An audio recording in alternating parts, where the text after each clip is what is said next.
Story 1. The Footsteps in the Snow. When we were kids, every once in a while, our parents would go on a weekend getaway, leaving us in the care of Uncle Jerry. Uncle Jerry wasn't married and didn't have kids, but he loved spending time with us, so he always agreed to babysit. One snowy Friday evening, after our parents had left, the four of us, my older sister Emily, my brothers Max and Ethan and I, sat in the living room with Uncle Jerry, watching Titanic. A massive snowstorm was raging outside, but we were cozy under blankets. At one point, the power flickered off briefly, plunging us into darkness. Uncle Jerry mumbled something about fixing the VCR, but before he could, he had drifted off to sleep on the couch. We decided to continue watching the movie without him. It was during the scene where Rose ran with the axe to free Jack that Ethan came back from the bathroom, looking puzzled. "Guys, come here," he whispered. We followed him to the back door, where he pointed out something strange: footprints in the snow. They led from the back door to the window nearest the living room, then trailed off toward the woods. Ethan swore he'd heard the back doorknob rattle. Emily, the oldest, freaked out and tried to wake Uncle Jerry, but we convinced her it wasn't a big deal. Max, Ethan, and I were curious. Against her protests, we threw on our coats and boots, promising to stick together and not go far. Emily reluctantly stayed behind to keep an eye on Uncle Jerry. The footprints were already being covered by fresh snow, but we could see they led directly into the woods behind our house. The deeper we went, the heavier the footprints seemed, as if the person or thing had slowed down or stopped to linger. After what felt like forever, we came upon a small cabin hidden deep in the woods. The structure was old, its wood weathered and rotting. With a single door and screen-covered windows, it was eerily silent. We crept to one of the windows to peer inside, but it was too dark to see much. Suddenly, a loud thump echoed from within the cabin, followed by the sound of something dragging across the floor. "What was that?" Max whispered, his voice trembling. Before I could answer, Ethan let out a blood-curdling scream. I whipped around to see what had terrified him: a pale face staring out at us from another window. The face had no discernible features, just blank darkness, where eyes and a mouth should have been. The cabin's door suddenly flew open with a deafening bang, and we heard rapid footsteps pounding toward us. We screamed and bolted, tripping over roots and slipping on the snow, barely able to keep our balance. When we finally stumbled back into the house, we locked the door and ran to wake Uncle Jerry. He dismissed our story as a dream brought on by too much sugar in the storm. The next day, we tried to show him the cabin, but it was gone. No matter how hard we searched, we never found it again. Even now, years later, we still live in the same house and occasionally talk about that night. The cabin, and whatever was inside, has never appeared on any maps or satellite images.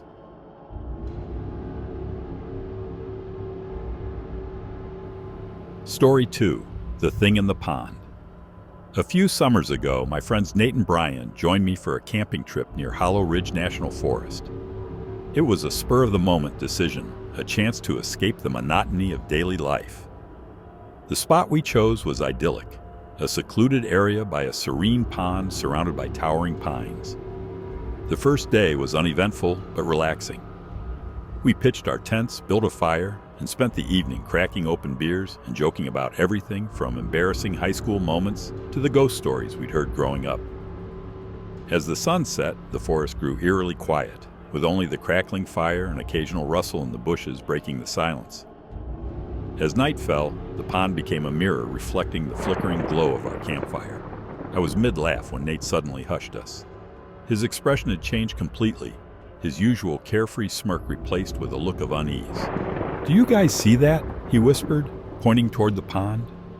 Brian and I turned to look. At first, I didn't see anything unusual. The surface of the water rippled slightly, but there was no wind to explain it. "There's something in the water," Nate said again, his voice barely audible. I dismissed it as his imagination, but the longer I stared, the more uneasy I felt. I decided to grab my flashlight from the tent, ignoring Nate's protests. "Don't," he said urgently. "Whatever it is, just leave it alone." I ignored him and switched on the flashlight, aiming it at the pond.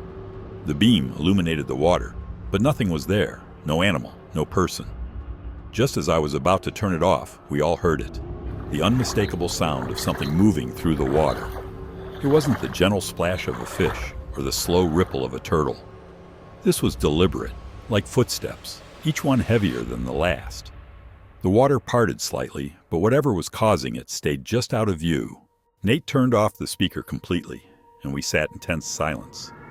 Every sound seemed amplified. The crackle of the fire, the whisper of the wind, the distant hoot of an owl. Time crawled by as we strained to listen, but the sound of movement eventually stopped. An hour passed, and we began to relax, convincing ourselves it was probably just an animal. We returned to our tents, but the unease lingered. Inside my tent, I couldn't sleep. My thoughts kept returning to the pond and the strange sounds. That's when I heard it again, this time closer. A soft crunch of gravel underfoot, followed by a faint guttural growl. My heart raced as I texted Nate, "There's someone out here!" Before he could respond, the footsteps grew louder, circling the campsite. I froze, barely daring to breathe. Suddenly, a scream pierced the night, a high-pitched, blood-curdling wail that didn't sound entirely human. Nate texted back, "Stay in your tent, don't make a sound." But I couldn't. My instinct screamed at me to run. I unzipped my tent just enough to peek outside, and that's when I saw it. A shadowy figure standing by the pond. It was tall and unnaturally thin, its head tilted at an odd angle, as if listening for something. Nate's next message came through. "Run for the car." Grabbing my keys, I bolted from the tent, not daring to look back. Brian and Nate were already sprinting toward the car, their faces pale with terror. We jumped in, locked the doors, and didn't move until the first rays of sunlight broke through the trees. The next morning, we cautiously returned to the campsite. Our gear was untouched, but we packed up in record time and left. To this day, we don't talk about that night, or the thing we saw by the pond.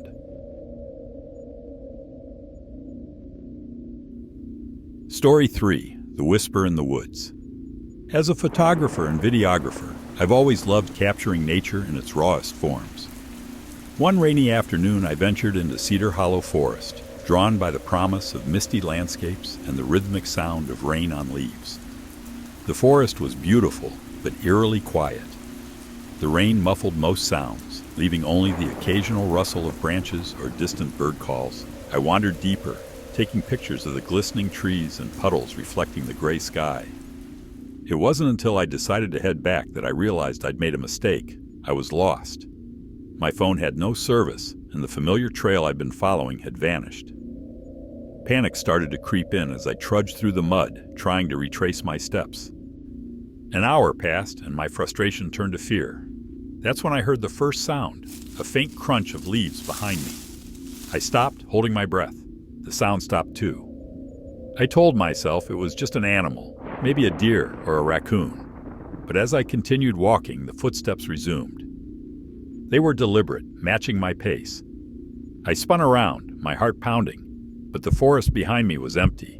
The rain made it hard to see far, but I felt the distinct sensation of being watched. "Hello?" I called out, my voice shaky. No response. I picked up my pace, my eyes darting between the trees. That's when I saw it. A figure darting behind a tree. It was quick, but I caught enough of a glimpse to know it wasn't an animal. It was a man, tall and broad-shouldered, wearing a dark jacket with a hood. I pretended I hadn't seen him, hoping he would lose interest, but the footsteps grew louder. I pulled out my phone, praying for a signal. A single bar appeared, and I quickly opened my Maps app. The nearest road was less than a mile away. Relief flooded me, but it was short-lived. Psst! The whisper was close, too close. I turned, and there he was, standing partially hidden behind a tree, his face obscured by the hood. His glasses reflected the faint light, making his eyes invisible. "Psst," he repeated, his head tilting unnaturally. I ran. Branches whipped at my face, and my shoes sank into the muddy ground, but I didn't stop. I could hear him behind me, his footsteps heavy and unrelenting. When I finally reached the road, I waved down the first car I saw. The driver, an older man, looked concerned as I scrambled into the passenger seat. "Are you okay?" he asked. "I just got lost," I lied, not wanting to explain what I'd seen. He drove me back to my car, and I watched the forest disappear in the rearview mirror. I haven't been back to Cedar Hollow since. Whatever was out there that day, I hope I never see it again.